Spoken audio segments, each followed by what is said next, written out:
Every omelet served on board Singapore Airlines economy class is cooked on this rotating table. We're producing here 7,000 omelets per day minimum.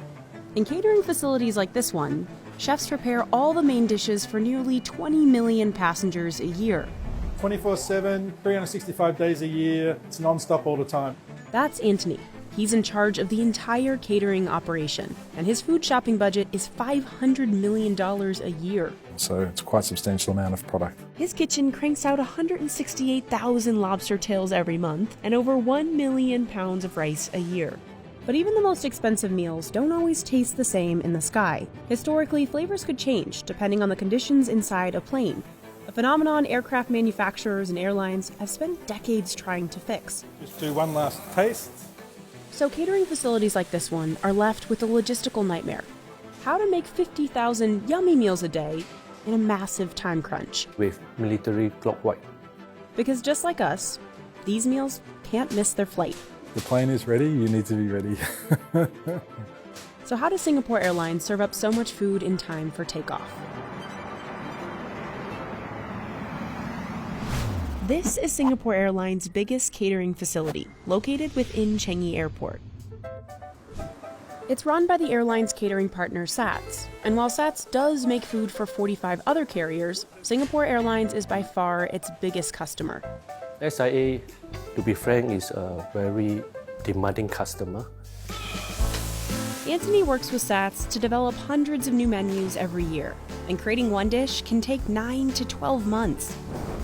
There's different menus flying in different directions and different cuisine types, Japanese, Chinese, Singaporean, and obviously Western meals. The airline runs menus from 77 different departure cities. So if you're leaving Singapore, you'll be offered chicken and rice or a hawker soup. If you're leaving New York City, you'll get a smoked trout salad. And of course, the food changes based on where you're sitting on the plane. In first-class suites, passengers have the most options, from caviar and lobster thermidor to beef tenderloin. In premium economy, flyers have just a couple choices, like this nasi kerabu, because the airline cooks it in bigger batches. No matter the cabin, chefs try to include a protein, vegetable, starch, and a sauce in each dish. Before anyone can get to cooking, they need to suit up.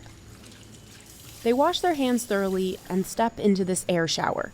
To remove hair, dust, and anything which may provide opportunity inside the facility for contamination.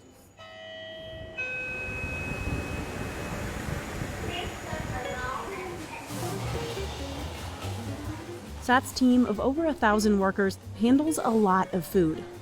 Easily, one day we can have about 800 to 1,000 menus running. They usually start cooking meals 24 to 36 hours before a scheduled flight, and it's all broken down into stations. It's like a restaurant. You have a salad section, you have a dessert section, you have a hot kitchen. This is just on a much larger scale. In the premium kitchen, they're grilling meat, like this filet mignon, for the first and business class. Essentially what we're doing is we're cooking the meal about 30-40%. If they cook the meat all the way through now, it would be really overcooked by the time it got onto the plane. So chefs depend on flight attendants who finish cooking it in the air. They just apply residual heat of about 150-160 degrees in our aircraft ovens. Over in the hot kitchen, cooks handle, well, all the hot food for first, economy, and business class. Vegetables, pasta, noodles, rice, noodles, hot meals, soups and sauces. This is some heavy-duty batch cooking. Chefs boil noodles in giant vats. Tomato sauce gets its own tank and is pumped out into these cooling trays from the bottom. And as with the meat, chefs aren't cooking everything all the way. So a lot of these are what we call 50-60% finished. Even vegetables. It's a little bit like a pasta. We want it to be al dente. So you can see there it has a little bit of firmness, a little bit of bite. So if we break that, we still get some snap. So as it cools, the meals will continue, or the food will continue to cook until it reaches the core temperature that we need to achieve for food safety.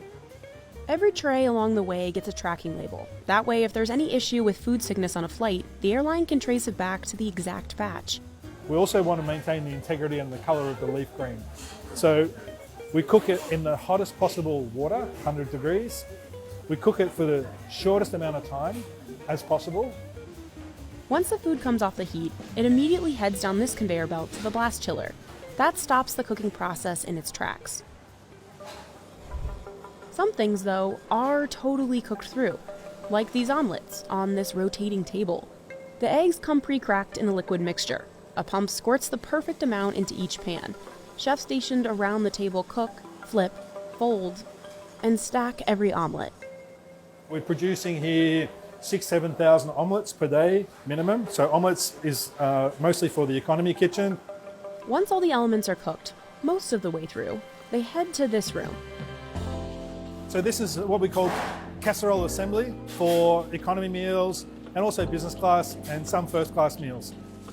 This is where they pack all the food into the foil containers you might have seen in flight. Normally from the time they take the meal components from the fridge, within 35-45 minutes, they have to have put the meal into the tray. Anthony gives chefs photos to show them how each dish is supposed to look. Flight attendants get a similar picture to follow for plating. Because we have around 6,500-7,000 cabin crew, and there's only one of me, I can't be every day at the training college during the cabin crew, so we do this for consistency. One by one, workers pile on starches, sauces, meats, and vegetables.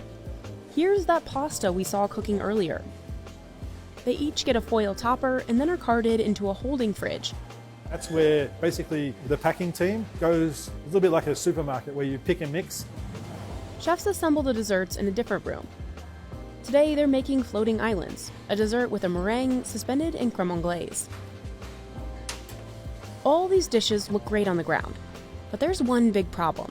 Food can taste different in the air.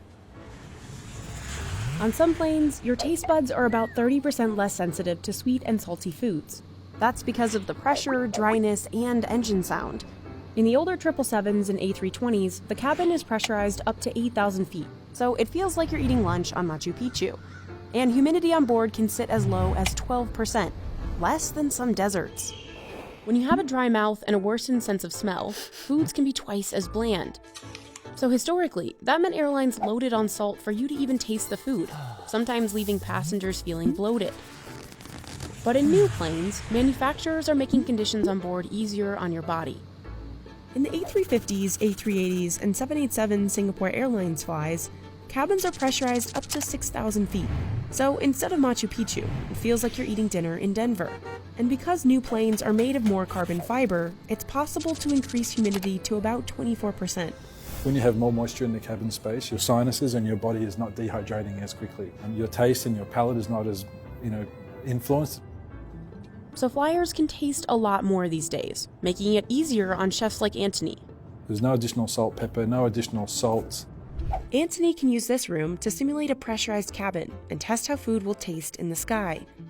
And to address that bloating issue, he uses ingredients like Turmeric reduces swelling in your body, inflammation, right? So you're feeling a lot more comfortable.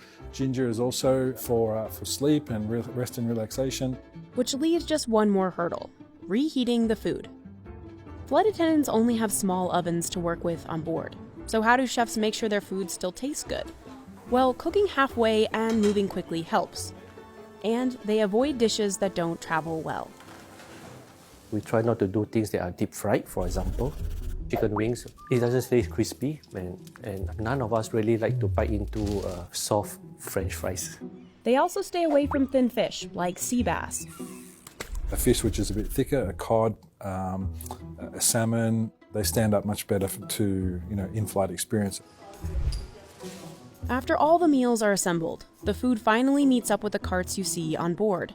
So we have here the tray assembly area. Elevators bring clean trays, cutleries, and dishes upstairs.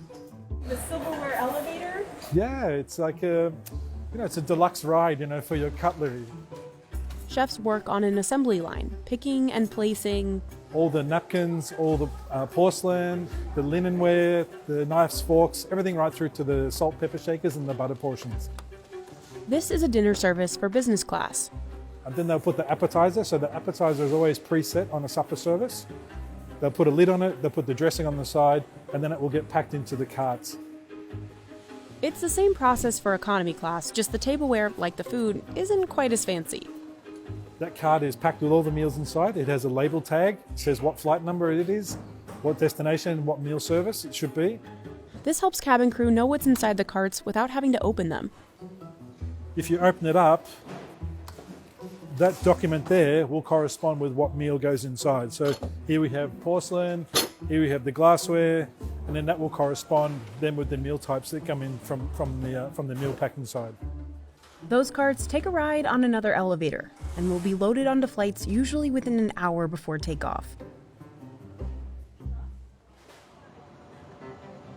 Every team along the process has to move extremely fast because all the food has to be cooked, assembled, and eaten in flight within 72 hours. So we never want to exceed 72 hours in terms of food processing. If the team goes over that time limit by just an hour, they exceed food safety requirements and can't serve those meals anymore. This meal will be on a plane tonight. Okay? So this production probably occurred yesterday. It all moves so fast because at the end of the day, they've got a flight to catch. You can't miss the plane.